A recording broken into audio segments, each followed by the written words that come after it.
మొత్తానికి ఈజిప్ట్ అయితే ముగించుకొని ఇథియోపియా అనే దేశానికి వచ్చాను. ఇది నా 19వ దేశం. ఇప్పుడు నేనున్నాను ఈ దేశం యొక్క రాజధాని అడిస్ అబాబా అనే ఊర్లో అండి.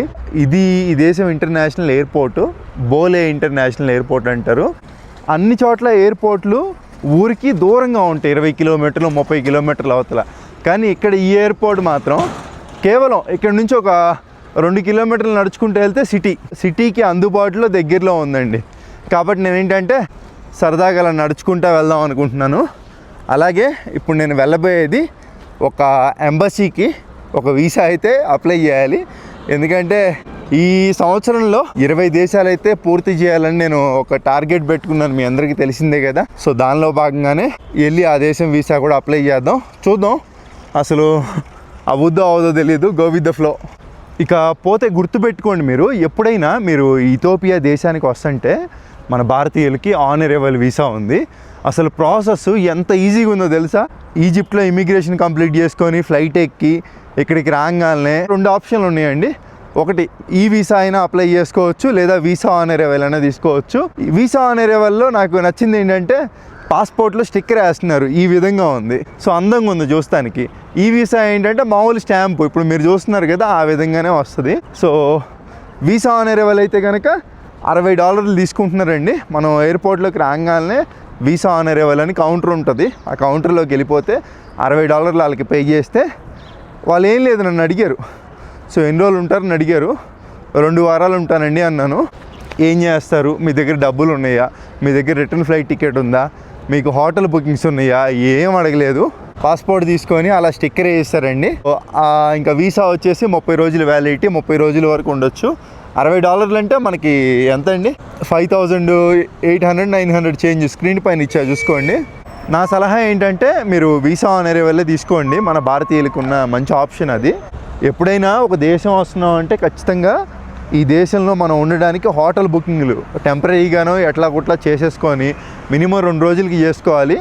ఆ హోటల్ బుకింగ్ అలా చూపించాలి అడిగితే. ఒకవేళ మళ్ళీ రెండోది, ఈ దేశం దాటి వెళ్తున్నట్టుగా రిటర్న్ ఫ్లైట్ టికెట్ అయితే చూపించాలి. అంటే నేను ఈ దేశం వచ్చి 2 వారాలు ఉంటున్నాను, సో 2 వారాల తర్వాత ఒక రిటర్న్ టికెట్ ఈ ఇథియోపియా నుంచి వేరే దేశం వెళ్తున్నట్టు, లేదంటే తిరిగి నా భారతదేశం వెళ్తున్నట్టుగా రిటర్న్ ఫ్లైట్ టికెట్ చూపించాలి.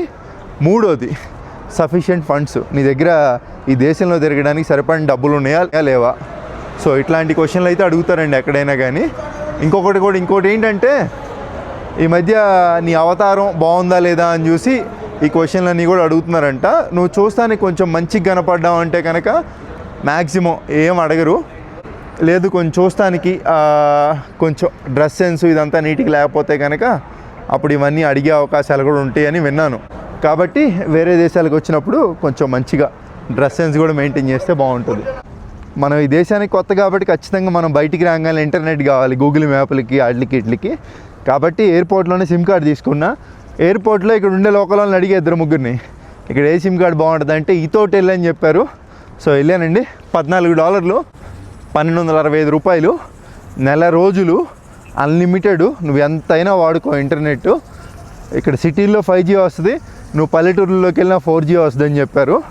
ఒక 30 నిమిషాల వరకు ఫోన్ కాల్స్ కూడా మాట్లాడుకోవచ్చు అన్నారు. బాగుందండి సిమ్ కార్డ్ ఇప్పటివరకు అయితే. ఇథోటెల్. ఇథియోపియా అనేది ఆఫ్రికా దేశాల్లో ఒక దేశం అండి. ఈ దేశం వచ్చేసి సొమాలియా మరియు జిబోటి, అలాగే సుడాను, కెన్యా ఈ దేశాలతో అయితే ల్యాండ్ బోర్డర్స్ అయితే షేర్ చేసుకుంటుందండి. ఈ దేశం ఒక ల్యాండ్ లాక్డ్ కంట్రీ. మ్యాప్ చూస్తున్నారు కదా, సో సముద్ర మార్గం అయితే లేదు. ఆ చిన్న జిబోటి కంట్రీ కూడా ఇథియోపియాలో ఒక భాగం అయితే వీళ్ళకి ఒక సీ ఏరియా ఉండేది అండి. మన భారతీయులకు ఏవైనా దేశాలు విలువిచ్చే దేశాలు ఉన్నాయంటే మనకన్నా వెనకబడి ఉన్న దేశాలే ఆఫ్రికా దేశాలు. వీళ్ళేంటంటే మనకు మంచిగా విలువిస్తారండి. ఎందుకంటే మన వాళ్ళు చాలామంది వచ్చి ఇక్కడ పెద్ద పెద్ద స్థాయిల్లో స్థిరపడిపోయి ఇక్కడ ఉండే ఆఫ్రికా వాళ్ళకే ఉద్యోగాలు ఇచ్చే స్థాయికి ఎదిగిపోయారు. మన వాళ్ళని ఇక్కడ వీళ్ళంతా కూడా ఇంటెలిజెంటు, మేధావులు, తెలివిగలలు అని అంటూ ఉంటారు. కాబట్టి మనం ఎక్కడికి వెళ్ళినా కానీ మంచి రెస్పెక్ట్ ఇస్తారు, మంచిగా చూస్తారు. సో ఇమిగ్రేషన్లో కూడా ఆవిడ నా పాస్పోర్టు తిప్పింది మొత్తం. దాదాపు నాది 64 పేజీల పాస్పోర్ట్ అండి. దాంట్లో దాదాపుగా ఒక 40 పేజీల వరకు నిండిపోయి ఉండేసరికి అంది, oh my god you travel lot of countries అని.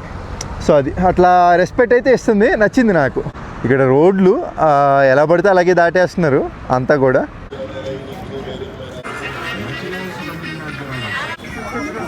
జస్ట్ ఒక 2 స్టాపులు ట్రై చేద్దామని చెప్పి ఎక్కానండి. అసలు చూసారు కదా ఎలా ఉందో మొత్తం. టికెట్ కేవలం ఇక్కడ కరెన్సీని బిర్రు అంటారు, ఇథియోపియన్ బిర్రు అంటారు. 10 ఇథియోపియన్ బిర్రులే పడింది. మరి జస్ట్ ఇచ్చేసారు, ఎక్కడి నుంచి ఎక్కడి దాకా వెళ్ళొచ్చాము ఈ టికెట్తోనే. అంటే ఎంత, 6 రూపాయలే టికెట్. చాలా చీప్ అండి బాబు. వామ్మో, జస్ట్ కాసేపటికే తోలు తీరిపోయింది. ఎలా వెళ్తున్నారండి బాబు? ఇదిగోండి, ఈ ముందర టికెట్ తీసుకొని వెళ్ళాలి. అండ్ ఇప్పుడే నాకు కొన్ని గుర్తుకొస్తున్నాయి. ఇంతకుముందు ఆఫ్రికా వచ్చే కదా ఆల్రెడీ, అంటే పక్క దేశంలో అండి, కెన్యా, ఉగాండా. ఇప్పుడు ఇంకో దరికి వచ్చాను. వాళ్ళు ఇక్కడ ఆఫ్రికాలో వీళ్ళకి జుట్టు ఉండదండి, ఎక్కువ, చాలా తక్కువ ఉంటుంది. వీళ్ళ పుట్టుకతోనే అలా పుడతారనమాట. దానివల్ల ఏంటంటే జుట్టు ఉన్న వాళ్ళని చూస్తే వీళ్ళకి కొంచెం ఈర్ష్య, కోపం ఉంటుందని మన తెలుగు వాళ్ళు అయితే చెప్పారు ఉగాండాలో. సో జాగ్రత్తగా సైకిల్ తొక్కుంటే వెళ్ళినప్పుడు, లేదంటే నువ్వు ఎవడో ఒకటి లారీ వేసుకొని వచ్చి రెస్పెక్ట్ ఇస్తున్నారు. థ్యాంక్ యూ లేదంటే గుద్దేసి వెళ్ళిపోతారు అని చెప్పారు. సో చాలామంది నాకల్లే వింతంగా చూస్తున్నారు. భారతీయులు అంటే చాలామంది ఉన్నారు ఇక్కడ, కామను. మనకల్లేనే చూస్తున్నారంటే మరి జుట్టే కదా. సో ఇప్పుడు ఎంబసీ ఏంటంటే నిలబోయేది జిబోటి ఎంబసీ అండి. చెప్పా కదా, ఈ దేశానికి ఆనుకొని ఉన్న కంట్రీల్లో అది కూడా ఒకటే. ఈ దేశానికి ఆనుకొని సుడాన్ ఉంది.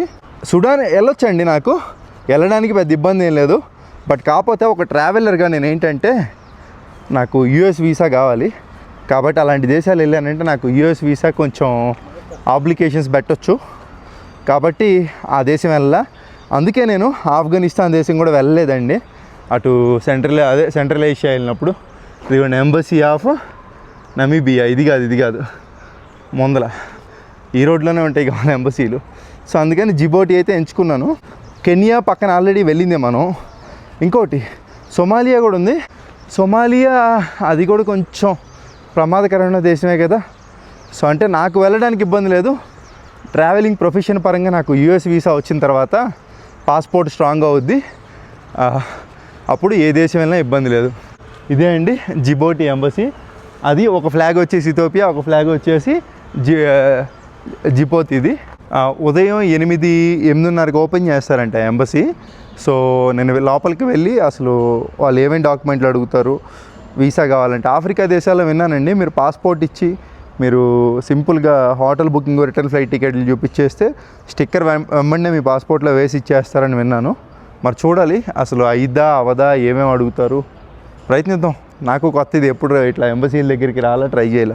టైం వచ్చేసి 12:30 అవుతుంది. నాకు కూడా యూరోపియన్ అమ్మాయిలు వాళ్ళు వస్తే నేనేవైతే డాక్యుమెంట్లు ఇచ్చానో వాళ్ళు ఎంతకంటే తక్కువ ఇచ్చారండి. నేను ఇంకా ఫ్లైట్ టికెట్లు ఇచ్చాను, వాళ్ళు అది కూడా ఏమేవాళ్ళ అలా పాస్పోర్ట్ల మీద కాసేపట్లో మరి స్టాంపింగ్ పడిపోద్ది అనుకుంటా. నన్ను మాత్రం ఇచ్చేసి ఇంకా డాక్యుమెంట్లు తీసుకురా అంటున్నారు. చెప్తా మీకు హోటల్కి. మొత్తానికి 5 రోజుల తర్వాత నాకు జిబోటి వీసా అయితే వచ్చిందండి. నిజంగా నేను ఏదో అనుకున్నా, వెళ్ళి మన పాస్పోర్ట్ ఇచ్చేస్తే ఆఫ్రికా దేశాలు కదా వీసా తేలిగ్గా వస్తుందని అనుకున్నా. చాలా పెద్ద రాజకీయాలు నడుస్తున్నాయి ఇక్కడ. మొత్తం కూడా ఆ వీసా నాకు ఎలా వచ్చింది ఏంటి అనేది మాట్లాడుకుందాం. ఇది వచ్చేసి ఇథియోపియాలో ట్రెడిషనల్ రెస్టారెంట్ అండి. సో ఇప్పుడు ఒక అన్నని కలవబోతున్నాం. మనకి వీసా రావడానికి ముఖ్య కారణం ఆ అన్నయ్య అండి. రెస్టారెంట్ అయితే నిజంగా అదిరిపోయింది. సో అన్నయ్య పేరు ముని. అన్నయ్య ఎలా ఉన్నారు? సో ముందుగా ఇక్కడ ముని అన్నయ్య అని చెప్పి గత 16 సంవత్సరాల నుంచి ఇక్కడే స్థిరపడిపోయారండి ఇథియోపియా దేశంలో. అన్నయ్యకి వచ్చేసి ఇథియోపియాలో జిబోటిలో సౌత్ సూడాన్లో ఇంపోర్ట్స్ అండ్ ఎక్స్పోర్ట్స్ బిజినెస్ అయితే ఉంది. మంచి స్థాయిలో ఉన్నారు.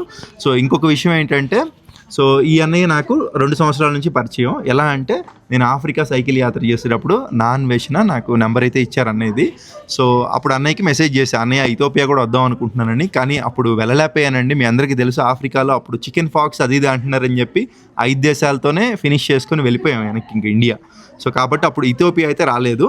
కానీ అప్పటి నుంచి అన్నయ్య నాకు టచ్లో ఉండి మధ్య మధ్యలో కాల్ చేస్తా, ఇథియోపియా ఎప్పుడైనా వచ్చినప్పుడు రావాలి మన దగ్గరికి అని అంటూ చాలా ప్రోత్సహిస్తా, మధ్య మధ్యలో చాలా సపోర్ట్ ఇస్తా. ఒక బ్రదర్లా అయితే ఉన్నారండి. సో అలాగే ఇథియోపియా రంగంలో అన్నయ్యకి అయితే కాల్ చేయడం జరిగింది. ఎలా ఉన్నారని? బాగున్నాను. నువ్వు ఎలా ఉన్నావు? ఎలా జరుగుతుంది, ట్రావెలింగ్ ఎంత బాగా జరుగుతుందా? అంతా గుడ్ అన్న. ఫస్ట్ టైం చూశాను, ఇప్పుడు చూడలేదు, ఫోన్లోనే మాట్లాడాం ఇప్పుడు వరకు. సో ఇంకొకటి ఏంటంటే అన్నయ్య దగ్గర నాకు నచ్చింది, ఒక ఎన్ని భాషలు మాట్లాడతారన్న మీరు? ఆల్మోస్ట్ ఒక 8 లాంగ్వేజెస్ మాట్లాడతాం. అదే 8 భాషలు మాట్లాడుతున్నారు. తెలుగు, హిందీ, తమిళ్, కన్నడ, తర్వాత మలయాళం లైట్గా వస్తుంది, అంత ఎక్కువ రాదు. ఇక్కడ లోకల్ భాష అమ్హారిక్, తర్వాత ఇంకో గంబేలా అని ఇంకో స్టేట్ రీజనల్ లాంగ్వేజ్, అక్కడ ఆ భాష కూడా వచ్చు. Plus Somalia language, English, Hindi అలాగా ఇంకా కామనే కదా మనకి. ఫ్రెంచ్ కూడా లిటిల్. ఫ్రెంచ్ అసలు నిజంగా నాకు ఇలాంటి వాళ్ళని చూసినప్పుడు జలస్ ఫీలింగ్ కలిగిద్దండి. ఒక తెలుగు భాష వచ్చి నేను కష్టమే తిరగడం, అసలు నిజంగా సూపరు.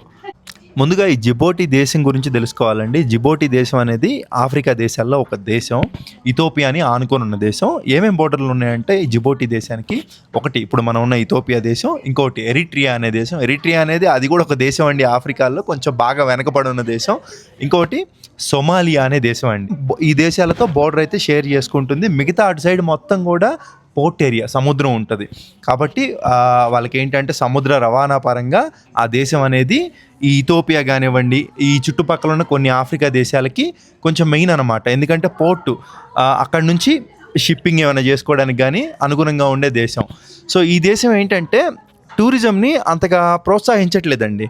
దాని కారణంగా మనకి వీసా 5 రోజులు అవడానికి ఒక కారణం అని చెప్పుకోవచ్చు. ఈ దేశం వీసా కావాలంటే రిక్వైర్మెంట్స్ ఏమేమి ఉన్నాయంటే, మన పాస్పోర్ట్ వచ్చేసి 6 నెలల వ్యాలిడిటీతో ఉండాలి, 2 పేజీలు అయితే ఉండాలండి, ఎంటీ పేజీలు. బ్యాంక్ స్టేట్మెంట్ అయితే అవసరం లేదు. కానీ ఆ దేశంలో ఎవరైనా ఇన్వైట్ చేయాలి మనల్ని, ఆ దేశం వెళ్తున్నట్టుగా. అంటే నువ్వు మా దేశం రావచ్చు, మా ఇంటికి రావచ్చు, లేదా ఆ కంపెనీ టూర్ కంపెనీ ఏదైనా ఉన్నా కానీ ఇట్లా విజిటర్లా మా దేశానికి వచ్చి తిరిగి వెళ్ళొచ్చు అని చెప్పి ఇన్విటేషన్ లెటర్ అయితే ఇవ్వాలి. అలాగే ఆఫ్రికా దేశాల్లో ప్రమాదకరమైన దోమ ఒకటి ఉంటుందండి. ఆ దోమ కుడితే ఏంటంటే మన బాడీలు తట్టుకోలేవు, కాబట్టి ఎల్లో ఫీవర్ వ్యాక్సినేషన్ అయితే చేయించుకొని రావాలి మనం ఉండే దేశంలోనే. సో దాన్ని ఎల్లో ఫీవర్ వ్యాక్సినేషన్ సర్టిఫికేట్ అంటారు. అదైతే ఖచ్చితంగా ఉండాలి, ఆ ఎల్లో ఫీవర్ వ్యాక్సినేషన్ సర్టిఫికేట్. అలాగే మనం అక్కడ ఉంటున్నట్టు హోటల్ బుకింగ్స్, ఇది గుర్తుపెట్టుకోండి, తర్వాత మాట్లాడదాము. అలాగే రిటర్న్ ఫ్లైట్ టికెట్ అండి, మనం ఆ దేశానికి వెళ్తున్నట్టు, మనం ఎందుకంటే స్టిక్కర్ వీసా ముందే అప్లై చేస్తున్నాం కాబట్టి దేశానికి వెళ్తున్నట్టు ఫ్లైట్ టికెట్, మళ్ళీ అక్కడ నుంచి వస్తున్నట్టు రిటర్న్ ఫ్లైట్ టికెట్ కూడా చేసుకోవాలండి. హోటల్ బుకింగ్స్ తర్వాత మాట్లాడదామన్నా కదా. ఏంటంటే మనం ఏదో వెబ్సైట్లో అగోడా ఇట్లా బుక్ చేసుకుంటే అవ్వదండి. మనం బుక్ చేసుకునే హోటలు ఈ జిబోటి వాళ్ళకి అనుసంధానమై ఉండాలి, ఈ జిబోటి గవర్నమెంట్కి. అంటే ఎలా అంటే మనం హోటల్ బుక్ చేసుకుంటే ఆ హోటల్ అఫీషియల్ మెయిల్ నుంచి వాళ్ళు జిబోటి ఎంబసీకి మెయిల్ చేయాలి, ఓకే ఈ గెస్ట్ మా దగ్గరికి వస్తున్నాడు అని చెప్పి కన్ఫామ్గా. అంటే కన్ఫామ్డ్ హోటల్ బుకింగ్ అయితే గవర్నమెంట్ సైడ్ నుంచి ఉండాలి. అలాగే మనకి ఎవరైతే ఇన్విటేషన్ లెటర్ ఇస్తున్నారో, ఇన్విటేషన్ లెటర్ అనేది చాలా కష్టం అండి, ఎందుకంటే అంత తేలిగ్గా రావు. ఒకవేళ మనకి వీసా కావాలి అనుకుంటే కనుక కొంచెం ఖర్చు పెట్టాలి టూర్ కంపెనీల దగ్గరికి వెళ్ళి, లేదా మనకి తెలిసిన వాళ్ళు ఎవరైనా ఉంటే కంపెనీలు అక్కడ ఉంటే వస్తాయి ఇన్విటేషన్ లెటర్లు. సో ఆ ఇన్విటేషన్ లెటర్ ఇచ్చేవాళ్ళు కూడా వాళ్ళ కంపెనీ ఏదైతే ఉంటుందో ఆ కంపెనీ నేమ్తో ఉన్న మెయిల్ ఐడి నుంచి ఆ జిబోటి ఎంబసీకి అయితే మెయిల్ చేయాలి.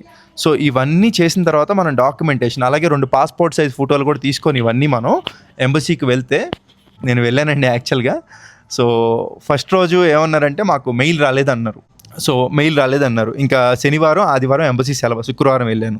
సో తర్వాత రోజు వెళ్తేనేమో రిటర్న్ ఫ్లైట్ టికెట్ ఇచ్చా కదండి, రిటర్న్ ఫ్లైట్ టికెట్ అది యాక్టివ్లోనే ఉంది. వాళ్ళు ఏమన్నారంటే మీ డాక్యుమెంట్లు ఫేక్ అన్నారు. సో ఫేక్ అని చెప్పి నేను ఈ జిబోటి వీసా వచ్చేసి $24 కట్టించేసుకొని మీ డాక్యుమెంట్లు మాకు చూపించట్లేదు ఆన్లైన్లో, కాబట్టి రిజెక్ట్ చేస్తున్నాం మీ అప్లికేషన్ అని చెప్పి అన్నారు. అదేంటండి, అన్నీ ఒరిజినల్లే కదా డాక్యుమెంట్స్, అన్నీ చూపించా కదా, కరెక్ట్గానే ఉన్నాయి కదా. నా దగ్గర మొబైల్ ఉంది, మొబైల్లో చూపిస్తాను, మొబైల్ అక్కడ ఉంది, నేను బుక్ చేసుకున్న అన్నీ ఉంటాయిగా చూపిస్తానండి అంటే, మొబైల్స్ ఏమో ఎలో లేవు ఎంబసీలోకి, ఏ ఎంబసీలోకైనా ఎలో ఉండదు, మనం చూపించడానికి ఉండదు. సో ఇంకా వాళ్ళు రిజెక్ట్ అన్నారు, నేను బయటకు వచ్చేసి మళ్ళీ ఇంకో డాక్యుమెంటేషన్తో వెళ్ళాను. సో ఆ తర్వాత రోజు వాళ్ళు మెయిల్ రాలేదన్నారు కదా, ఆ మెయిల్ హోటల్ సైడ్ వాళ్ళ నుంచి కూడా పెట్టించేసామండి. ఆ పెట్టించింది కూడా స్క్రీన్ షాట్ తీసేసుకొని వెళ్ళామన్నమాట. సో వెళ్తే మాకైనా మెయిల్ రాలేదన్నారు వాళ్ళు, ఆ పేపర్ చూపించినా కానీ మాకు మెయిల్ రాలేదన్నారు, మీ డాక్యుమెంట్లు ఫేక్ అన్నారు మళ్ళీ. సో ఈసారి ఇంకా నాకు కోపం వచ్చిందండి, నేను ఇండియన్ ఎంబసీ కంప్లైంట్ చేస్తాను అని చెప్పి అక్కడ కొంచెం గట్టిగా అరిచేసేసి, ఎందుకంటే ఫ్రస్ట్రేషన్ అండి, దాదాపుగా 5-6 రోజుల నుంచి వీసాలకి తిరగడం అంటే, ఒక్క వీసా కోసం తిరగడం అంటే మీ అందరికీ తెలుసు కదా, హోటల్లో ఉండాలి, హోటల్ ఖర్చు, తిండి ఖర్చు, ట్రాన్స్పోర్టేషన్ ఖర్చు, నేను వీడియోలో ఏంది ఇట్లా ఇదంతా ఒకటి అనుకుంటే మెంటల్ టార్చర్ ఒకటి, వీసా వస్తుందా రాదా అని. సో యాక్చువల్గా ఫస్ట్ రోజే వదిలేసేయాలి నేను ఇదంతా తెలుసుకొని. బట్ నాకేంటంటే అండి, ప్రపంచం మొత్తం తిరగాలని మన కోరిక. మనం స్టార్టింగ్లో చెప్పుకున్నాం, ప్రపంచంలో ఈ దేశం కూడా ఒక దేశమే కదా, ఇప్పుడు కాకపోయినా ఎప్పుడైనా రావాలి కదా. సో కాబట్టి ఇప్పుడే కవర్ చేసేసుకుందాం అని చెప్పి ఇన్ని రోజులు ప్రయత్నించడం జరిగింది. ఇంకా చివరిగా నిజాయితీకి వెళ్ళామండి, అవ్వలేదు. సో నిజాయితీకి ఎంత వెళ్ళినా కూడా అవ్వలా అక్కడ. సో ప్రపంచం ఎలా ఉందంటే అండి, చెప్తున్నా జస్ట్, నువ్వు నిజాయితీగా ఉంటే నేను పిచ్చోడని ఇది ప్రపంచం. అదే నువ్వు అబద్ధాలు చెప్తా తిరిగావంటే నేను తెలివిగలడని ఇది ప్రపంచం. అలా ఉంది. సో అలాగే నేను నిజాయితీగా ట్రై చేశానండి వీసా కోసం. అన్ని డాక్యుమెంట్లు సేకరించి పర్ఫెక్ట్గా, కొంచెం అన్నయ్య కూడా సహాయం చేశారు డాక్యుమెంటేషన్కి. మొత్తం నిజాయితీగా. వీసా ఫీజు వచ్చేసి $24. సో నేను ఎంత నిజాయితీగా ట్రై చేసినా కానీ 5 రోజులు తిరిగానండి ఎంబసీ చుట్టూతా. వాళ్ళు వీసా అయితే ఇవ్వలేదు. అందులోనే మీ అందరికీ తెలుసు కదా, భారతీయ పాస్పోర్ట్ అనేది చాలా వెనకబడి ఉంది. నాకు కూడా ఇటలీ వాళ్ళు అయితే వచ్చారండి, ఒక 3 అమ్మాయిలు. సో వాళ్ళకి వీసా వచ్చేసింది, చక్కగా వెళ్ళిపోయారు. నేనేమైతే డాక్యుమెంట్లు ఇచ్చానో నాకన్నా ఇంకా 2-3 డాక్యుమెంట్లు వాళ్ళు తక్కువ ఇచ్చారు. వాళ్ళకి వీసా వచ్చేసింది, చక్కగా వెళ్ళిపోయారండి. సో ఇంకా నేనే తిరుగుతూ ఉన్నాను. సో నాకు దొరకలేదు. ఇంకా అన్నయ్య ఏంటంటే తెలిసిన వాళ్ళతో మాట్లాడి, కొంచెం ఇక్కడ హై ప్రొఫైల్ కదండి అన్నయ్యది. సో అన్నయ్య ద్వారా వాళ్ళకి తెలిసిన వాళ్ళ ద్వారా మాట్లాడి కొంచెం ఖర్చు కూడా అయిందండి. మొత్తం ఇంకా అన్నయ్య అయితే నాకు సెట్ చేయడం జరిగింది visa. Thank you so much అన్నయ్య. సో ముందే మిమ్మల్ని అన్నయ్య ఫస్ట్ నుంచే అన్నారు, లేదన్నయ్య నేను నిజాయితీకి ట్రై చేస్తాను, వస్తుంది అని చెప్పి ఇంకా టైం వేస్ట్ చేసుకున్నాను. ఇక్కడ ఇథియోపియాలో ఆ వీసా చుట్టూతో తిరుగుతా 5 రోజులు వేస్ట్ చేసుకున్నాను. ఇంకా అన్నయ్య ఇన్ఫ్లుయెన్స్ వాడి నాకైతే వీసా ఇప్పించడం జరిగింది. చాలా థ్యాంక్స్ అన్నయ్య. ఈ ఆఫ్రికా దేశాల్లో చెప్తున్నాను, మనం నిజాయితీగా ఉండాలి, అన్నీ రావాలంటే రావండి. సో కొంచెం ఇట్లాంటి వాళ్ళు సపోర్ట్ ఇస్తేనే వస్తుందని చెప్పి నాకు అర్థమైంది. ఎందుకంటే ఈ జిబోటి నుంచి మన తెలుగులో నాకు తెలిసి ఇప్పుడు ఆ వీడియోలు కూడా ఏం కనపడలేదండి, ల్యాండ్ బోర్డర్ దాటి వెళ్ళినట్టు ఆ దేశంలోకి. సో మనమే నాకు తెలిసి మొదట వెళ్ళబోతున్నాం అని అనుకుంటున్నాను. ఒకవేళ ఎవరైనా వెళ్ళుంటే నాకు కామెంట్ చేయండి.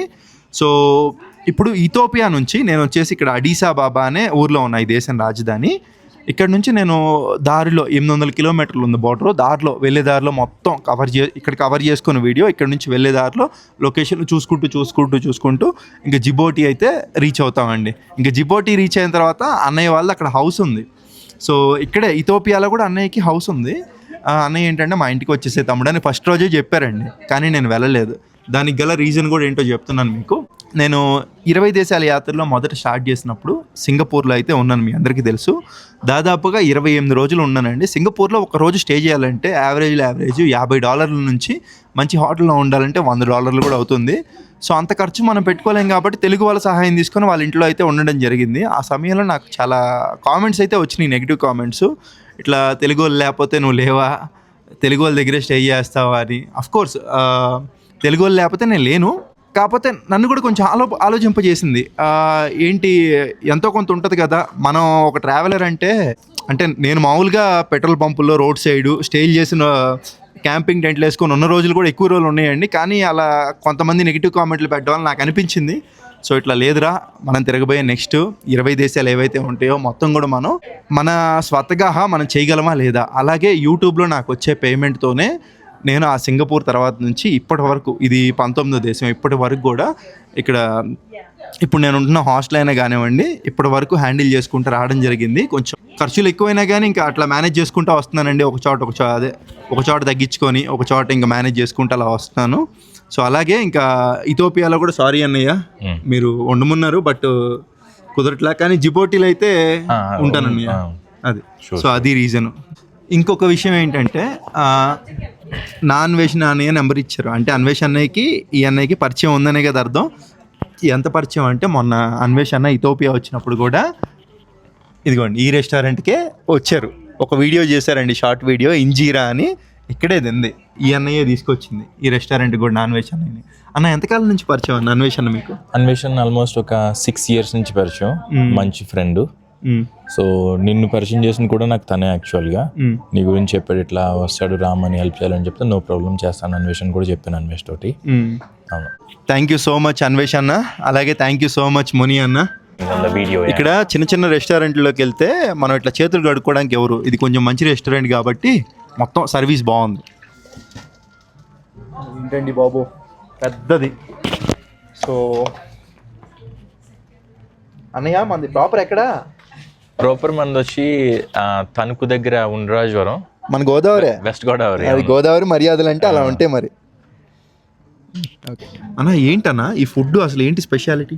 దీన్ని యాక్చువల్గా ఇంజరా అంటారు. దీన్ని ఆఫ్రికాలో అన్ని కంట్రీస్ ఉన్నా కానీ ఇంజరా ఓన్లీ ఇథియోపియాలో ఒక్కటే దొరుకుద్ది. ఇది ఇదేంటంటే కంప్లీట్ ఇంకా ఆర్గానిక్, మొత్తం జీరో. ఇంకే ఏ విధమైన వాళ్ళు ఈ పంట పండించేటప్పుడు కెమికల్స్ కానీ యూరియా, డిఏపి అట్లాంటివి ఏం వేయరు ఇంక అసలు. So complete organic. ఇప్పుడు ఇవన్నీ ఉన్నాయి కదా, ఇవన్నీ లెంటిల్స్. ఈ ఇంజరా అనేది యాక్చువల్గా దీంట్లో లాట్ ఆఫ్ ఐరన్ ఉంటుంది అన్నమాట. ఐరన్ చాలా ఎక్కువ ఉంటుంది. మన శరీరానికి కావాల్సిన పోషకాలన్నీ కూడా దీంట్లో చాలా బాగుంటాయి. ఇథియోపియా వచ్చిన ఎవరైనా సరే దీన్ని ట్రై చేయొచ్చు, చాలా బాగుంటుంది, మంచి ఫుడ్ ఇది. బయట ఇంకా వేరే కంట్రీస్లో ఉన్నా కానీ ఇక్కడ ఉన్నంత న్యాచురల్గా ఇంకెక్కడ ఉండదు. అది దీని స్పెషాలిటీ అన్నమాట. ఇది ఏంటంటే మొత్తం అన్నీ ఇంకా ఆర్గానిక్, అన్నీ లెంటిల్స్, వెజిటేబుల్స్, సలాడ్స్, చిప్స్ అన్నీ ఇంకా అట్లా అన్నీ ఉంటాయి. అదే బాగుంది, చాలా బాగుంది, చూస్తుంటేనే తినేయాలనిపిస్తుంది. ట్రై చేయండి, తినండి. మొదలుపెట్టు. ఈ ప్లేట్ ఏదైతే ఉందో దీంట్లో ఇక్కడ మన సైడ్ మంది ఎలా తింటామో అలాగా ఇక్కడ 3-4 కూర్చొని ఇట్లా అందరూ కూడా ఒకటే ప్లేట్లో తింటారు, ఒకటే కంచంలో. బాగుంది, మొత్తం న్యాచురల్, ఆయిల్ ఏం లేదు, మన ఇష్టం వచ్చిన. ఇంజరా కుక్ చేయడానికి మాత్రం మస్టర్డ్ ఆయిల్ వాడతారు. అది కూడా జస్ట్ ఓన్లీ పౌడర్ అంతే, మస్టర్డ్ పౌడర్నే ఆయిల్ కింద వాడతారు అంతే. ఇష్టం వచ్చింది ట్రై చేయడమే. అవును, బాగుంది. French fries, Ethiopian fries. దీంట్లో కూడా ఆయిల్ వాడరు కదన్నా? Air fry. ఎయిర్ ఫ్రై బాగుంది.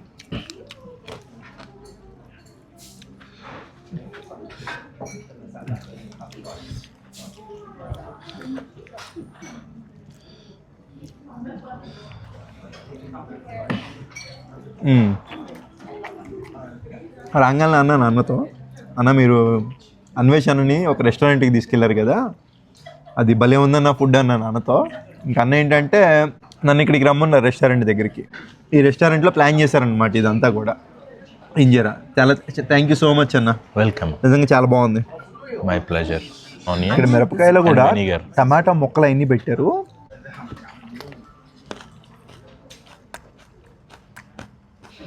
థ్యాంక్ యూ సో మచ్ అన్నయ్య, ఫుడ్ చాలా బాగుంది. ప్లెజర్. సో అలాగే మీరు నా పట్ల చూపించిన ఆప్యాయతని ఎప్పటికీ మర్చిపోలేను. ఇప్పుడు అన్నయ్య వచ్చేసి జిబోటి అనే దేశం వెళ్తున్నారు. ఏదైతే నేను ఇన్ని రోజుల నుంచి గత 5-6 రోజుల నుంచి కష్టపడి వీసా సాధించాము ఆ దేశం అండి. సో అక్కడైతే అన్నయ్యని కలుద్దాం. అక్కడికి వెళ్ళి ఒక వారం అయితే ఉంటారు, 10 రోజులు ఉంటారు. సో అక్కడికి వెళ్ళి అన్నయ్యని కలుద్దాం, చూద్దాం, అక్కడ మంచి మంచి ప్లేసులు కవర్ చేద్దామండి. సో ఇంకా నెక్స్ట్ వచ్చే వీడియోలన్నీ కూడా ఇథియోపియా దేశంలో వస్తాయి. ఇథియోపియా అంటే తెలుసు కదా, ఆఫ్రికాలోని ఒక దేశం. ఆఫ్రికా అంటే ఇథియోపియా కాదండి, ఆఫ్రికా అంటే ఒక ఖండం, 54 దేశాలు, అందులో ఇథియోపియా అనేది ఒక మంచి దేశం. సో అది ఇంకా ఉంటాను, చూద్దాం నెక్స్ట్ ఎలాంటి వీడియోలు వస్తాయో నాకు తెలియదు. గో విత్ ద ఫ్లో, వెళ్ళిపోదాం. ఆల్ ది బెస్ట్ అని, హ్యాపీ జర్నీ. Thank you. జిబోతిలో కలుద్దాం. Okay, sure.